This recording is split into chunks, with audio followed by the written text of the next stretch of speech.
मधुबन के बाबा, मधुबन के बाबा मुरली वाले, आपका क्या कहना, आपका क्या कहना। ओम शांति। आज 10 दिसंबर 2025 के साकार मधुर महावाक्य हैं। आज मीठे मीठे बाप दादा बोले, मीठे बच्चे, चैरिटी बिगिंस एट होम, अर्थात पहले खुद आत्म अभिमानी बनने की मेहनत करो, फिर दूसरों को कहो। आत्मा समझकर आत्मा को ज्ञान दो तो ज्ञान तलवार में जौहर आ जाएगा। बाबा ने कहा, मीठे बच्चे, चैरिटी बिगिंस एट होम, अर्थात पहले खुद आत्म अभिमानी बनने की मेहनत करो, फिर दूसरों को कहो। आत्मा समझकर आत्मा को ज्ञान दो तो ज्ञान तलवार में जौहर आ जाएगा। बाबा ने आज प्रश्न पूछा कि संगम युग पर किन 2 बातों की मेहनत करने से सतयुगी तख्त के मालिक बन जाएंगे। तो उत्तर में बाबा ने कहा, पहले तो दुख सुख निंदा स्तुति में स्थिति समान रहे, ये मेहनत करो। कोई भी कुछ उल्टा सुल्टा बोले, क्रोध करे तो तुम चुप हो जाओ, कभी भी मुख की ताली नहीं बजाओ। और दूसरी बात, आंखों को सिविल बनाओ, क्रिमिनल आई बिल्कुल समाप्त हो जाए। हम आत्मा भाई भाई हैं, आत्मा समझकर ज्ञान दो, आत्म अभिमानी बनने की मेहनत करो तो सतयुगी तख्त के मालिक बन जाएंगे। संपूर्ण पवित्र बनने वाले ही गद्दी नशीन बनते हैं। ओम शांति। रूहानी बाप रूहानी बच्चों से बात करते हैं। तुम आत्माओं को यह तीसरा नेत्र मिला है, जिसको ज्ञान का नेत्र भी कहा जाता है। उनसे तुम देखते हो अपने भाइयों को, तो यह बुद्धि से समझते हो ना कि जब हम भाई भाई को देखेंगे तो कर्मेंद्रियां चंचल नहीं होंगी, और ऐसे करते करते आंखें जो क्रिमिनल हैं वो सिविल हो जाएंगी। बाप कहते हैं, विश्व का मालिक बनने के लिए मेहनत तो करनी पड़ेगी ना, तो अभी ये मेहनत करो। मेहनत करने के लिए बाबा नई नई गुह्य पॉइंट्स सुनाते हैं ना, तो अभी अपने को भाई भाई समझकर ज्ञान देने की आदत डालनी है। फिर यह जो गाया जाता है कि वी ऑल आर ब्रदर्स, यह प्रैक्टिकल हो जाएगा। अभी तुम सच्चे सच्चे ब्रदर्स हो, क्योंकि बाप को जानते हो। बाप तुम बच्चों के साथ सर्विस कर रहे हैं। हिम्मते बच्चे मददे बाप। तो बाप आकर के यह हिम्मत देते हैं सर्विस करने की, तो यह सहज हुआ ना। तो रोज़ ये प्रैक्टिस करनी पड़ेगी, सुस्त नहीं होना चाहिए। यह नई नई पॉइंट्स बच्चों को मिलती हैं। बच्चे जानते हैं कि हम भाइयों को बाबा पढ़ा रहे हैं, आत्माएं पढ़ती हैं। ये रूहानी नॉलेज है, इसे स्पिरिचुअल नॉलेज कहा जाता है। सिर्फ इस समय रूहानी नॉलेज रूहानी बाप से मिलती है, क्योंकि बाप आते ही हैं संगम युग पर, जबकि सृष्टि बदलती है। यह रूहानी नॉलेज मिलती भी तब है जब सृष्टि बदलने वाली है। बाप आकर यही तो रूहानी नॉलेज देते हैं कि अपने को आत्मा समझो। आत्मा नंगी अर्थात अशरीरी आई थी, यहाँ फिर शरीर धारण करती है। शुरू से अब तक आत्मा ने 84 जन्म लिए हैं, परंतु नंबरवार जो जैसे आए होंगे वह वैसे ही ज्ञान योग की मेहनत करेंगे। और फिर देखने में आता है कि जैसे जिसने कल्प पहले जो पुरुषार्थ किया, मेहनत किया, वह अभी भी ऐसे ही मेहनत करते रहते हैं। अपने लिए मेहनत करनी है, दूसरे कोई के लिए तो नहीं करनी होती है। तो अपने को ही आत्मा समझ करके अपने साथ मेहनत करनी है। दूसरा क्या करता है उसमें हमारा क्या जाता है। चैरिटी बिगिंस एट होम, माना पहले पहले खुद मेहनत करनी है, फिर पीछे दूसरों को कहना है। जब तुम अपने को आत्मा समझ करके आत्मा को ज्ञान देंगे तो तुम्हारी ज्ञान तलवार में जौहर रहेगा।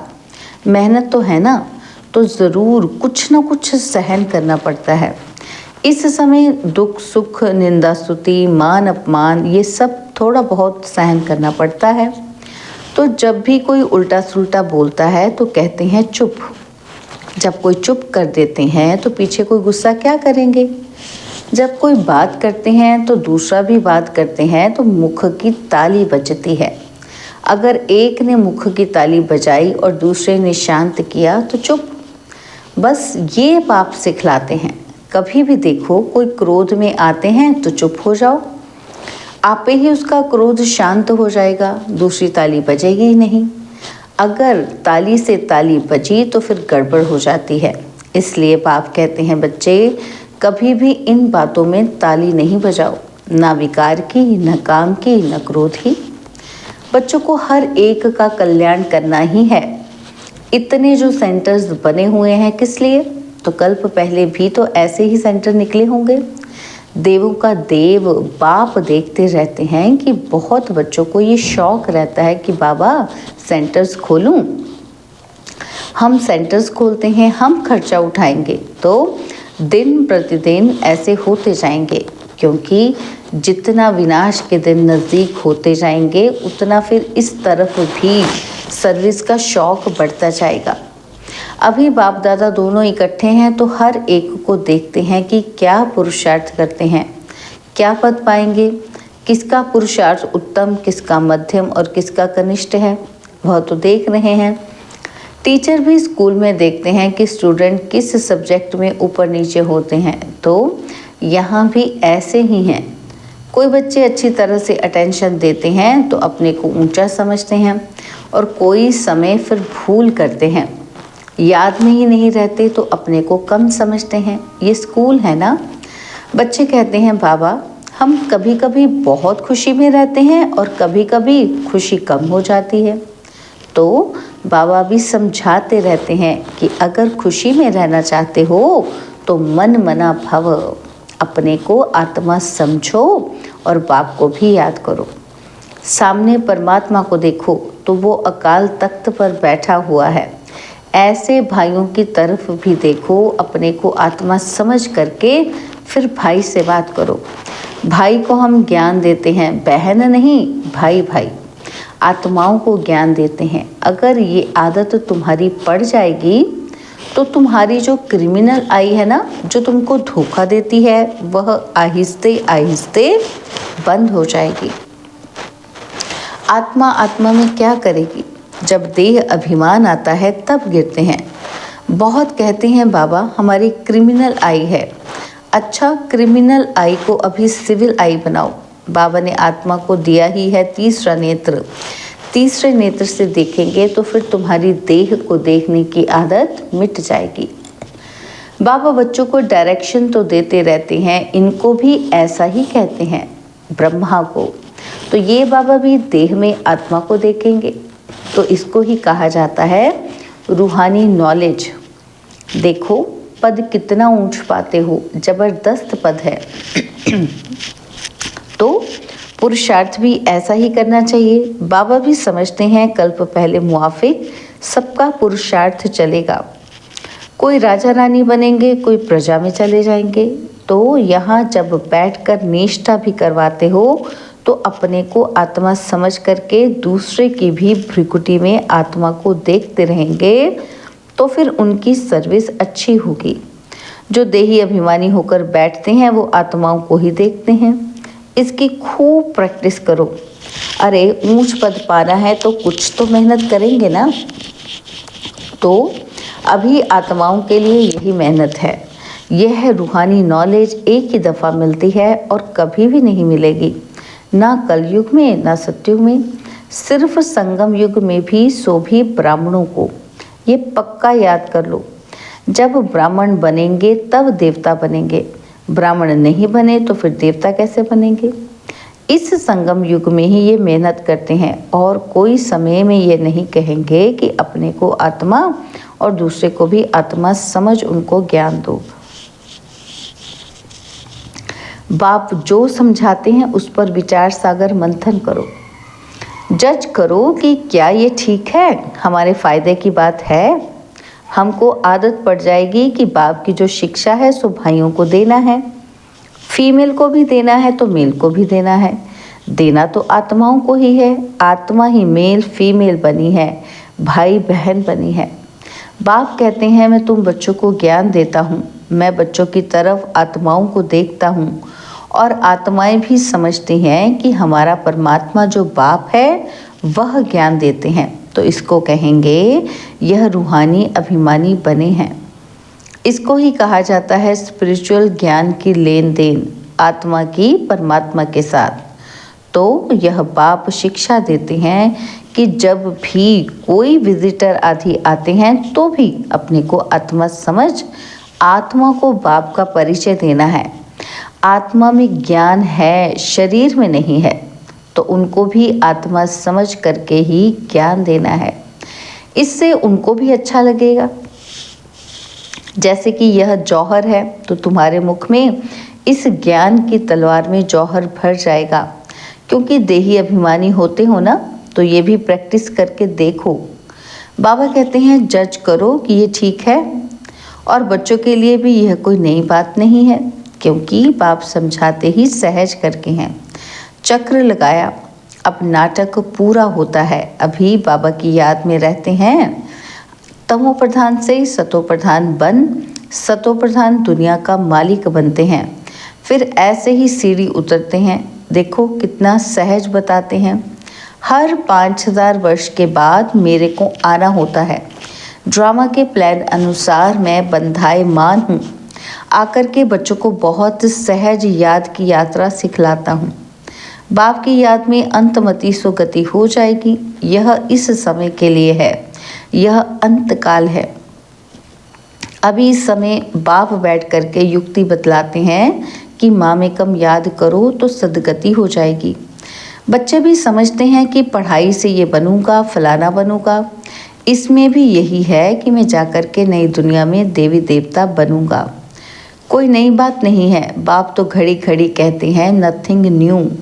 यह तो सीढ़ी उतरनी चढ़नी है, जिनकी कहानी है ना, तो उसको सीढ़ी उतरने और चढ़ने का काम दिया गया। यह नाटक ही है, चढ़ना और उतरना। याद की यात्रा से बहुत मजबूत हो जाएंगे। इसलिए भिन्न भिन्न प्रकार से बाप बच्चों को बैठ सिखलाते हैं कि बच्चे अभी देही अभिमानी बनो। अभी सबको वापस जाना है। तुम आत्मा पूरे 84 जन्म लेकर तमो प्रधान बन गई हो। भारतवासी ही सतोरजो तमो बनते हैं। दूसरी कोई नेशनैलिटी को नहीं कहेंगे कि पूरे 84 जन्म लिए हैं। बाप ने आकर के बताया है कि नाटक में हर एक का पार्ट अपना अपना होता है। आत्मा कितनी छोटी है, साइंसदानों को यह समझ ही नहीं आएगा कि इतनी छोटी आत्मा में यह अविनाशी पार्ट भरा हुआ है। यह है सबसे वंडरफुल पार्ट। यह छोटी सी आत्मा और पार्ट कितना बजाती है, वह भी अविनाशी। तो ये ड्रामा भी अविनाशी है और बना बनाया है। ऐसे नहीं कि कोई कहेंगे कि कब बना, नहीं, यह कुदरत है। यह ज्ञान बड़ा वंडरफुल है। कभी कोई ये ज्ञान बता ही नहीं सकते हैं। ऐसी कोई की ताकत नहीं जो यह ज्ञान बताए। तो अभी बच्चों को बाप दिन प्रतिदिन समझाते रहते हैं, अभी प्रैक्टिस करो कि हम अपने भाई आत्मा को ज्ञान देते हैं। आप समान बनाने के लिए, बाप से वर्षा लेने के लिए, क्योंकि सब आत्माओं का हक है। बाबा आते हैं सभी आत्माओं को अपना अपना शांति व सुख का वर्षा देने। हम जब राजधानी में होंगे तो बाकी सब शांति धाम में होंगे। पीछे जय जयकार होगी, यहाँ सुख ही सुख होगा। इसलिए बाप कहते हैं पावन बनना है। जितना जितना तुम पवित्र बनते हो उतना कशिश होती है। जब तुम बिल्कुल पवित्र हो जाते हो तो गद्दी नशीन हो जाते हो। तो प्रैक्टिस ये करो। ऐसे मत समझना कि बस ये सुना और कान से निकाला, नहीं। इस प्रैक्टिस बिगड़ तुम चल नहीं सकेंगे। अपने को आत्मा समझो, वह भी आत्मा भाई भाई बैठकर समझाओ। बाबा कहते हैं आत्मा को क्या समझना है, भाई भाई समझकर समझाओ।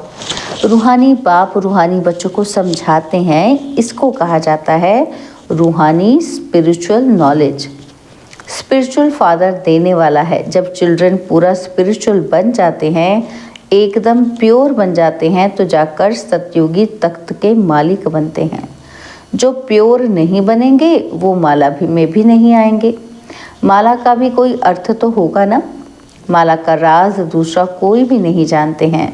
माला को क्यों सिमरते हैं? क्योंकि बाप की बहुत ही मदद की है, तो क्यों नहीं सिमरे जाएंगे। तुम सिमरे भी जाते हो, तुम्हारी पूजा भी होती है और तुम्हारे शरीर को भी पूजा जाता है, और मेरी तो सिर्फ आत्मा को पूजा जाता है। देखो, तुम तो डबल पूजे जाते हो, मेरे से भी जास्ती। तुम जब देवता बनते हो तो देवताओं की भी पूजा करते हैं, इसलिए पूजा में भी तुम तीखे, यादगार में भी तुम तीखे और बादशाही में भी तुम तीखे। देखो, तुमको कितना ऊंच बनाता हूँ। तो जैसे बच्चे प्यारे होते हैं, बहुत लव होता है, तो बच्चों को कूल्हे पर, माथे पर भी रखते हैं, तो बाबा एकदम सिर पर रख देते हैं। अच्छा, मीठे मीठे सिकिलदे बच्चों प्रति माता पिता, बाप दादा का याद, प्यार और गुड मॉर्निंग। रूहानी बाप के रूहानी बच्चों को नमस्ते। हम रूहानी बच्चों के रूहानी बाप दादाजी को तिलवा चांद सिकवा प्रेम से नमस्ते। ओम शांति। प्यारे बाबा, मीठे बाबा, मेरे बाबा, शुक्रिया बाबा, शुक्रिया बाबा, शुक्रिया। धारणा के लिए मुख्य सार है, पहला पॉइंट है, गायन और पूजन योग्य बनने के लिए स्पिरिचुअल बनना है, आत्मा को प्योर बनाना है, आत्म अभिमानी बनने की मेहनत करनी है। और सेकंड पॉइंट है, मन मना भव के अभ्यास द्वारा अपार खुशी में रहना है, स्वयं को आत्मा समझकर आत्मा से बात करनी है, आँखों को सिविल बनाना है। बाबा ने आज वरदान दिया, मास्टर रचयिता की स्टेज द्वारा आपदाओं में भी मनोरंजन का अनुभव करने वाले संपूर्ण योगी भव। मास्टर रचयिता की स्टेज द्वारा आपदाओं में भी मनोरंजन का अनुभव करने वाले संपूर्ण योगी भव। मास्टर रचयिता की स्टेज पर स्थित रहने से बड़ी से बड़ी आपदा एक मनोरंजन का दृश्य अनुभव होगी। जैसे महाविनाश की आपदा को भी स्वर्ग के गेट खुलने का साधन बताते हो, ऐसे किसी भी प्रकार की छोटी बड़ी समस्या व आपदा मनोरंजन का रूप दिखाई दे। हाय हाय के बजाय ओहो शब्द निकले, दुख भी सुख के रूप में अनुभव हो। दुख सुख की नॉलेज होते हुए भी उसके प्रभाव में ना आए। दुख को भी बलिहारी सुख के दिन आने की समझे, तब कहेंगे संपूर्ण योगी। स्लोगन, दिल तख्त को छोड़ साधारण संकल्प करना अर्थात धरनी में पांव रखना। दिल तख्त को छोड़ साधारण संकल्प करना अर्थात धरनी में पांव रखना। बाबा के अव्यक्त इशारे हैं, अब संपन्न व कर्मातीत बनने की धुन लगाओ। बाबा कहते, कर्म करते तन का भी हल्कापन, मन की स्थिति में भी हल्कापन, और कर्म की रिजल्ट मन को खींच ना ले। जितना ही कार्य बढ़ता जाए उतना ही हल्कापन भी बढ़ता जाए। कर्म अपनी तरफ आकर्षित नहीं करे, लेकिन मालिक होकर कर्म कराने वाला करा रहा है और करने वाले निमित्त बनकर कर रहे हैं। यह अभ्यास बढ़ाओ तो संपन्न कर्मातीत सहज ही बन जाएंगे। अच्छा, ओम शांति।